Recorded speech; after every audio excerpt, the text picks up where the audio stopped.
Чингис хаан үндэсний музей нь 2019 онд ерөнхий сайд Ухнагийн хөрөл сүхийн шийдвэрээр байгуулагдсан.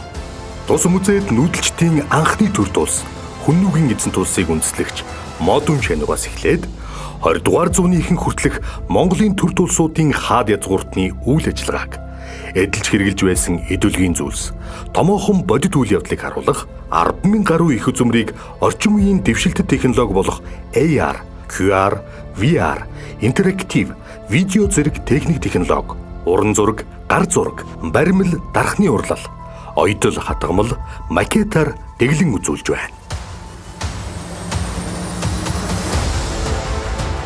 Байнгын болон төр үзэсгэлэн үзүүлэлгийн 8 танхим, панорам дэлгэцтэй 3D анимашн бүхий виртуал өрөө, сан хөмөргийн 6 танхим, лабораторийн өрөө, сэргээн засварлалтын өрөөтэй.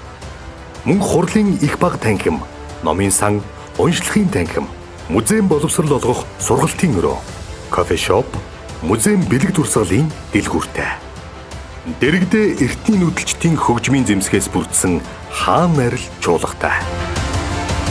Орчин үеийн дэлхийн музейн стандарт шаардлага аюулгүй байдлыг бүрэн хангасан бөгөөд нэг удаа 450-аас 500 үзэгч хүлээн авах хүчин чадалтай.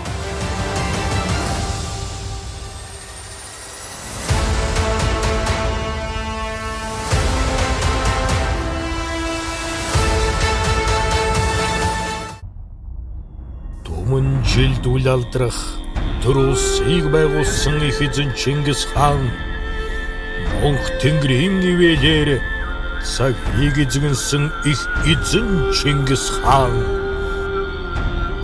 алтан бие янвал чавасал чатугай ах утөр минь бүү алдар тугай хэмээн зарлиг буулгасан билээ. Монх тэнгэрийн дороо Монгол улс Монход орших туг бишэр тугай дах тугай